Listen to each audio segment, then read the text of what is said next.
Are you a businesswoman who is finding it challenging to get your ideas across and make a point? Welcome to Speakers Who Get Results with Elizabeth Bachman, a podcast dedicated to helping women get the visibility they want, whether making a speech or talking in a meeting.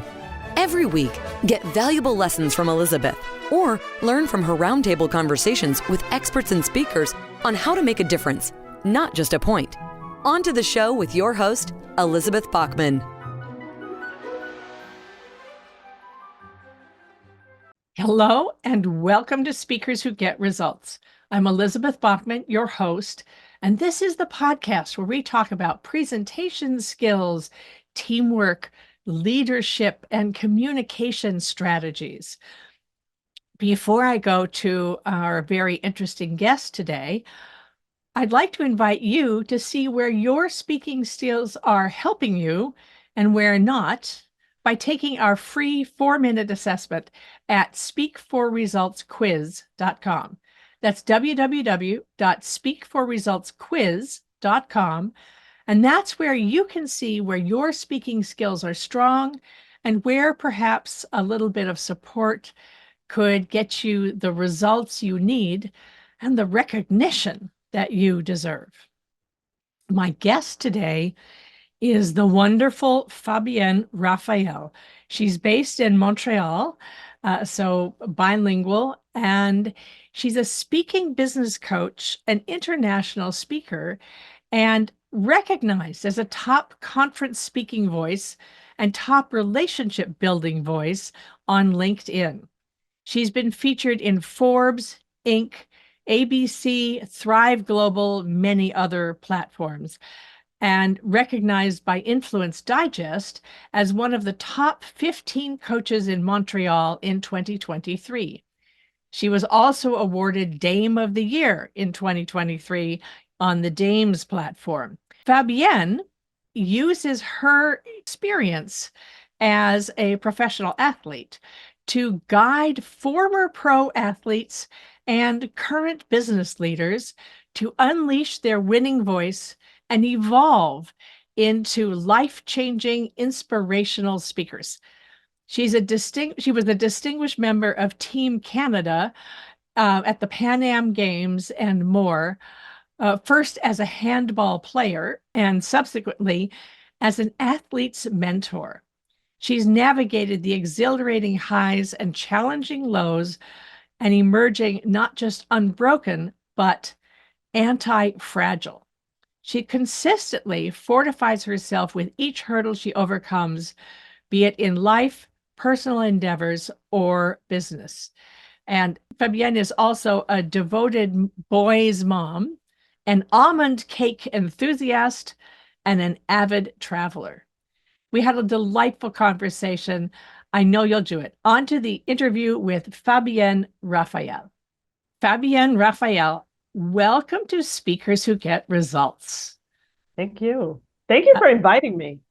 I'm so glad to have. Well, you were on my wish list for a while, and I said, like, oh, great, let's get Fabienne in here. From time to time, I find someone who's a motivational speaker who is an athlete and teaches us all sorts of things about teamwork and leadership and all of that. So this is continuing a trend where I get some exciting people in there. Not that I'm the athlete, alas, but we could get there. Anyway, before I get into your questions, because you have some really interesting topics, let me ask you, who would be your dream interview?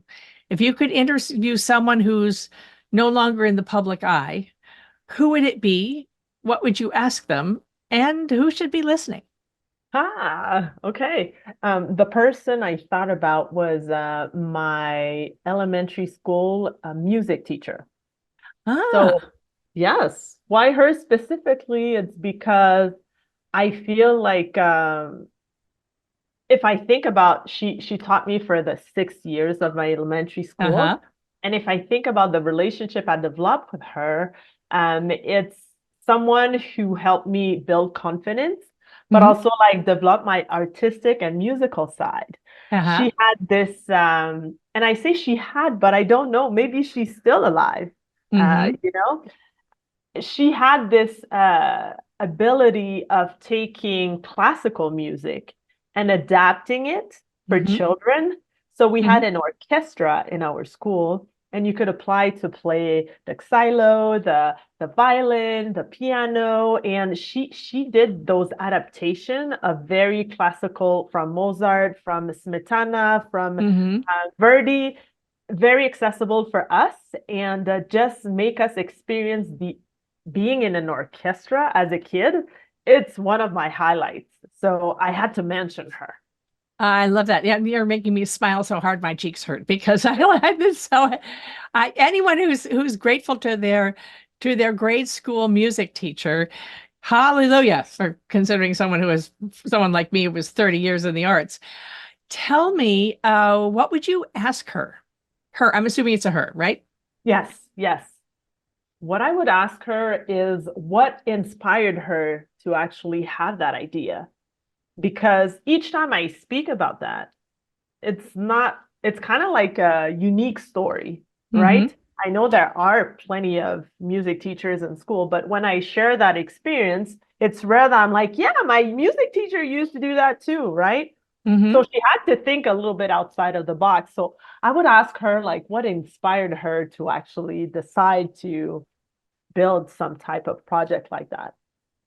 Well, and you're also a speaker trainer. So I'm thinking about how you reach your audience.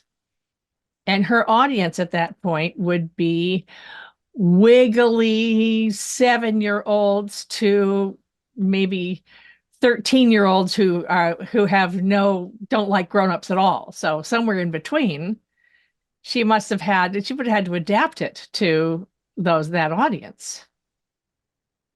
Yeah, definitely. And when we learned about like the notes, how to sing and stuff, she would add signs to the notes. So if Yeah. we would say do, re, mi, she would like move at the same time. So basically when we learned about the notes, we also learned like movement at the same time. So it was enjoyable, it was playful, but at the same time we're learning, and it was like deeper notes. Then the sound was lower on our body, and then it Yes. was higher note. It was like here. So you seem to know about this. Yes, this is another it's another famous technique for teaching, especially when it's not just the notes on the page, but then using your hand to direct, sort of shape the notes and so forth, which is an interesting way of combining visual, auditory, and kinesthetic learning styles. Yeah. And I know you have a young son, so very important for 7-year-olds, right? Yes. And he loves to sing. Good, great. Yeah. So, Fabienne, your main focus is helping former athletes turn into motivational speakers, which is what you've done. Parlaying you're at the Olympics twice, so I'm in awe of that. And you talk about how important trust is and building trust within a team. And this is how for business, how do you build trust within your organization, within your team, within your peers, all of that. So please tell us more about the importance of trust. Yes. First of all, I just want to correct that I haven't gone to the Olympic twice, but I've gone to the Pan Am Games 3 times. So twice as an athlete and the third time as a mentor. And I also went to the World Championship. Okay. Okay.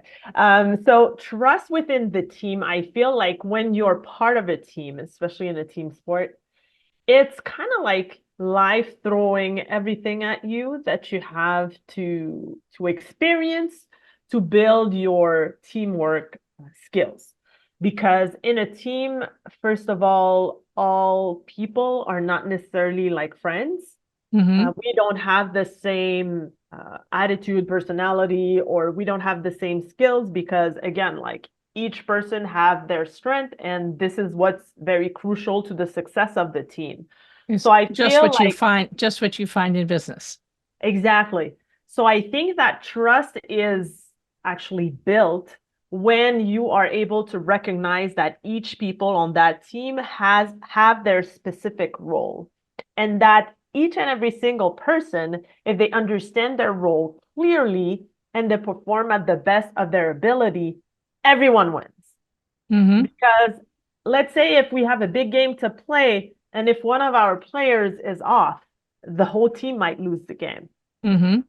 So it's a matter of trying to find like what's the best state of mind to be in. And of course, when we're talking about sports, like how much preparation is important for you Mm-hmm. to be an asset to the team and not to prevent the team from achieving the goal.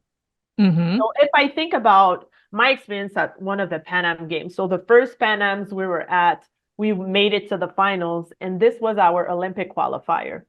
So all those 3, 4 years that we trained prior to getting there were in preparation to that big goal and for us to peak at this exact moment, right? Mm-hmm.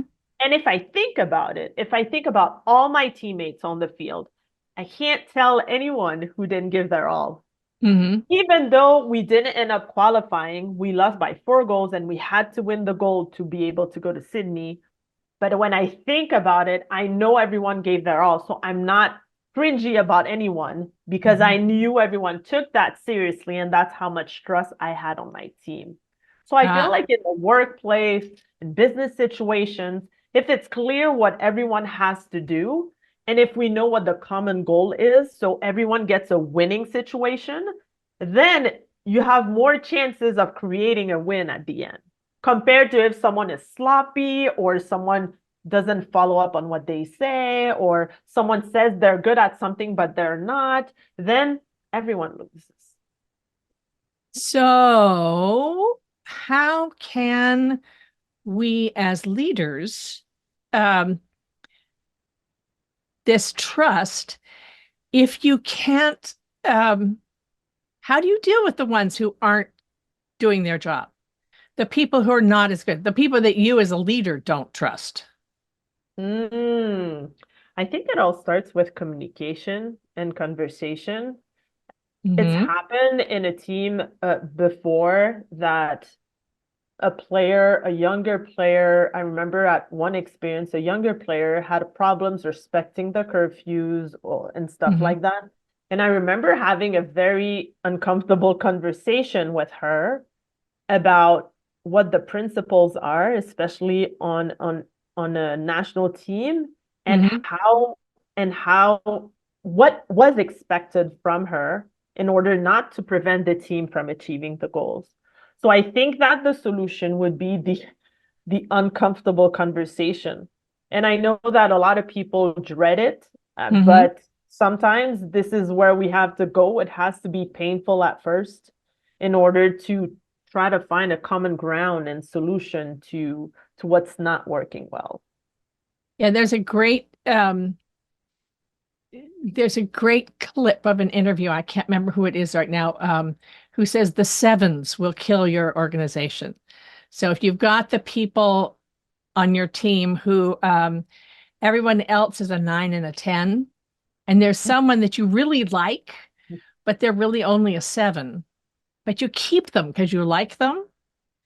And that was being explained how that will kill the company or kill the team. You were telling me about learning about difficult conversations when you were on Team Canada, and you were being asked for more responsibility. Tell us that story. It's a great story. Yeah, it was at the World Championship back in 97 in Germany.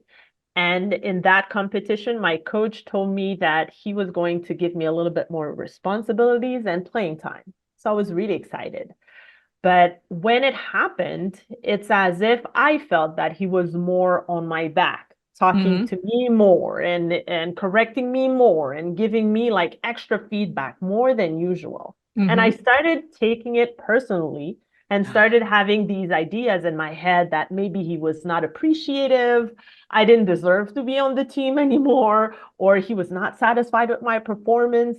And I ended up even crying after a game. And when that happened, I was like, something's wrong. It's either I continue like that and be miserable or just quit, or I confront him and ask him, what is this all about, right? So I scheduled a conversation with him. And when I asked him if he had a problem with the way I was playing, he said, not at all. So I was like, your attitude changed towards me. You're talking more, you're giving extra feedback, and you're giving me way more attention, and you're always on my back. And he's like, well, this is because I strongly believe in your potential, and I want to make sure that you express the best of it. And as soon as he said that, of course, all my doubts subsided. And I was like, okay, these were all stories in my head. But then I kept wondering, like, if I did not do that conversation, what would have happened? Would I end up quitting and preventing me from all those years of international experience and self-growth within a team, or confronting him with that very uncomfortable conversation, I think was the best solution for me, because afterwards I was able to, let's say, filter when I was receiving the information. I was not getting it negatively, but very positively, like having the extra support of my coach, making sure that I was doing what I was supposed to do in order to continue to grow as a player and as a person. So this is something I see with my clients all the time, especially women who we tend to take criticism personally. Yeah. Whereas in a general rule, little boys are taught to challenge each other or be challenged by a coach and to push back. So you're challenging to make someone better. Little girls often don't learn that. And then we grow up and we're in business and we're still dealing with the 10-year-olds saying, oh dear, I did something wrong. I'm a bad person. This is horrible. And the stories in our heads convince us to maybe walk away from an opportunity all the time. How did you deal with that if you found that in your teammates when you were a mentor to the athletes? How did you when you were coaching the next team? I would definitely encourage the conversation. And sometimes these types of conversations are great when there's someone very neutral in the middle of it. So it's happened that it's between two players and the coach is there, or the team captain is there, just to make sure that it doesn't escalate in a way that increases the conflict, but in a way that decreases it, help people find common ground and a solution to things. It's happened to me.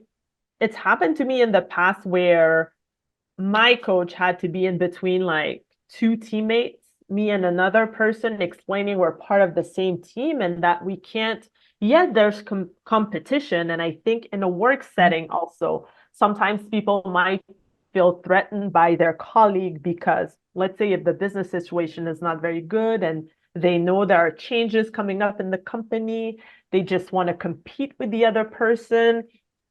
But I think that what we need to focus on here is what makes us unique as a person and what made the company hire you, for example, or what makes you shine as a person. Because I feel like everyone's qualities are not exactly the same. And if we can double down on that instead of thinking how we're threatened by others, then we shine even more with our qualities instead of thinking what we're lacking and what we need more of. I love that you're talking about. I mean, the next list question I had was about not trusting the stories in our head. So we've already gotten to where I wanted to ask you. Also, I would think that cultural cultural differences will make a difference. So where in, I've had clients who studied in France, and in France you never get the sandwich, the compliment sandwich. Good job, just fix this, this, and this. You only hear about how it's done wrong. And mothers who've talked to me about the kids coming home in tears until they learn that if nothing's said, it's okay. But I would thinking about this, when you're talking about the miscommunication leading to the conflicts, tell us more about how do we know, let's say, how do we know when we are talking ourselves into something that might not actually be real? Ooh, wow, that's a good question. A friend of mine gave me a very great advice concerning that. Whenever we have those stories going on in our head, just to take a paper and write them down. Jen Koken gave me that advice, to write them down and to actually verify if all those thoughts are real or it's made up by our imagination. And most of the time, when we start having those ideas or assumptions, it's out of what we think, but not with what we verified with a conversation. Right. So it's happened to me in the past, or every day it happens in miscommunications. And then sometimes you're rethinking about it and like, wait a minute, did that person perceive that information this way? Not yesterday, last night, for example, I was speaking with someone I'm working with, and he said something and it was a joke, but then he came back and messaged me last night and said, I hope I didn't offend you with that joke. And I was like, no, not at all. I know your sense of humor. So I knew you were joking. He was like, I just want to make sure you weren't offended. And that's something sometimes when you rethink about a conversation, or if you have that intuition hint saying, something might be wrong here with what I said. Is it well perceived? I think it's worth it just to ask very friendly to the person, was that okay? Or did I go too far? Or did I offend you with this? Yes. I feel like this is what also increases trust. It's like, you know that you can come and talk to a person and being very honest with your feelings and not being rejected or judged for it. This leads me then to the next question, actually, which is building relationships beyond your role in a company. Partly because one of the other antidotes to the stories in your head is to talk to people, talk to trusted advisors or a coach who can listen with outside eyes. Don't pick the people who are going to just reinforce. Bear in mind what your advisors' stories are. So building relationships beyond the role. Talk to me about that. That's such an important piece. It is. I used to believe that, I don't know, maybe 20 years, 30 years ago, when I was in my first professional jobs, that this was not important, that I was there to do something and then I'm gone. I'm out of the job. I don't have to think about it. I don't have to think about people. And I think it also happened to me like early in my career where I said something personal to someone and it came out right in the middle of a work setting where no one else knew about that information. So very early on, I was kind of very skeptical and careful about it. And for a while, in my early career, I wouldn't open up or I wouldn't talk about anything personal. And what I realized eventually that it was preventing me from connecting to the human being instead of just like the person with the role. And also, nowadays, there are many companies that are extremely diverse and people come from different countries and they have different accents and they don't have the same education. So I feel like when you have the curiosity to ask questions, lately I learned from someone who I've been speaking to for a long time. She grew up in Romania, and she was talking about her childhood, and I was talking about my childhood. And what I was talking about, she's like, we had no experience of that when we were kids, or Mm-hmm. there are main differences sometimes in how people are brought up. And for some reason, when we work in a team or when we work with contractors towards the same project, or if you are in a work setting and you're leading your team, you think that everyone is supposed to know about it. But I think that the first thing to do is to ask questions, being authentically curious, not curious to judge, but curious to actually learn and know more about that person. Because I feel like when we connect on a personal level, on a social level, and I'm not saying you have to share all your personal stuff and what's happening in your life, but I feel like if you share your values, if you share meaningful experiences, this is what makes human beings connect with each other and make them have your back in a situation where you would need their support. Uh-huh.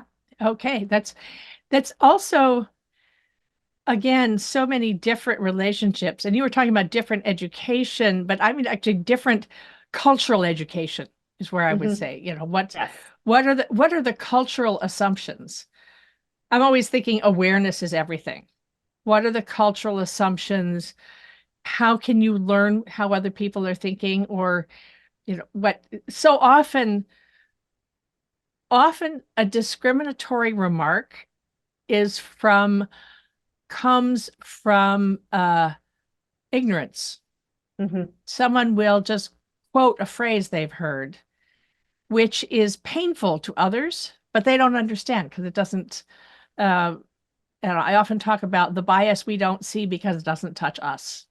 I'd like to hear a little bit more of what losing taught you, because in sports, of course, you learn how to lose. What can we learn in business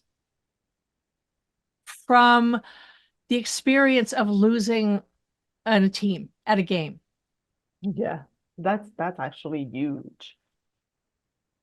Well, first of all, when it happens, it's not fun. It's very painful. I remember when, and I spoke about this experience earlier, when we lost the Pan Am Games in 99, it was our closest chance to go to the Olympics. Mm-hmm. So I got a silver medal, and it's as if like everyone did not understand why I was so disappointed. You got a silver medal at the Pan Am Games. And I was like, yeah, but I'm not going to the Olympics, which was Mm-hmm. the optimal goal. So for a while, it felt to me like, yes, a huge failure for all of us. Mm-hmm. And all of us had to cope with it in a different way. For me, it was for a month, like I didn't even know if I wanted to keep going with my studying. I didn't even know what the next phase was because, again, as an athlete, when you have a goal, sometimes like it's as if the world ends there Uh-huh. and you don't think about after, even though you should, right? So all these are lessons learned eventually, but when it happens, it hits very hard. Yeah. What's important, I feel, is to be surrounded by the right people and Mm. people who will not just dim your feelings. Because I had a lot of people telling me, you shouldn't complain. You got a silver. You went to the Pan Ams. How many people in the Mm-hmm. world can say they have a silver medal at the Pan Am Games? Mm-hmm. As if they were definitely not acknowledging what I was experiencing. On the other end, I had some close people who truly got it, especially my Mm-hmm. teammates and other people. So I think it's important to actually feel the feels. And Mm-hmm. then you get to a phase where you relive the experience, but with other eyes, with objective eyes, and try to see if everything was done or if you lacked somewhere along the way, what might have happened that was within my control or not within my control to make the Mm-hmm. difference. And then it allows you to kind of like objectify everything that happens and take it off the emotions a little bit. And then Yeah. you learn from these mistakes that you might have done. So I think it helps you build resilience, but I love the word anti-fragile even more. Okay, say that. Anti-fragile. Fragile. Yes. Oh, tell us about that. Yes. So anti-fragile. So if I compare fragile, resilient, and anti-fragile. Fragile, you have a vase, you shake it, it breaks, it's gone. You're fragile.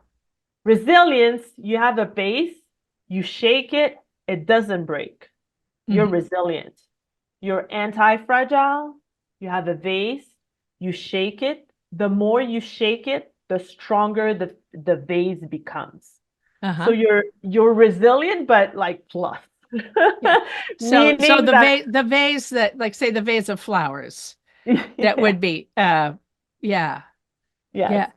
So how does I like it. Tell me where the difference between anti-fragile and resilience. Where does that come in? There are days I feel very fragile, so I want to know.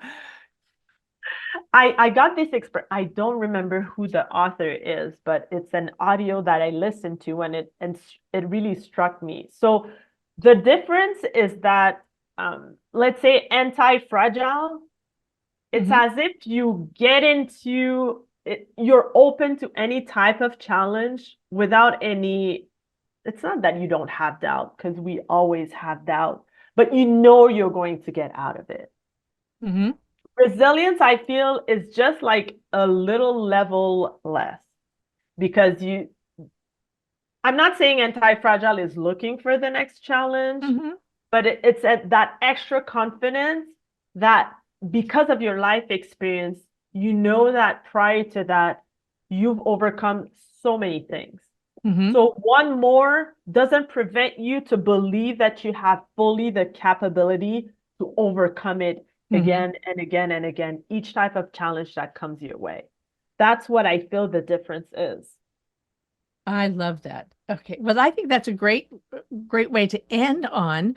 Let me ask you, so if somebody's listening and they say, oh, but I need help right now, what's one thing that somebody could do by the end of the day when they've been listening to this conversation? Oh, wow. Where do we start? And you're talking about building trust and being anti-fragile, resilient, more than resilient, anti-fragile. Yes. Where could somebody start? I'll just start with the trust. From building trust, how could you start building trust? I would start with curiosity. Curiosity. Okay. Yes. I think that's the main starting point, because if you don't start having conversations that doesn't imply anything work related with your colleagues, then the foundation of it might be a little wobbly.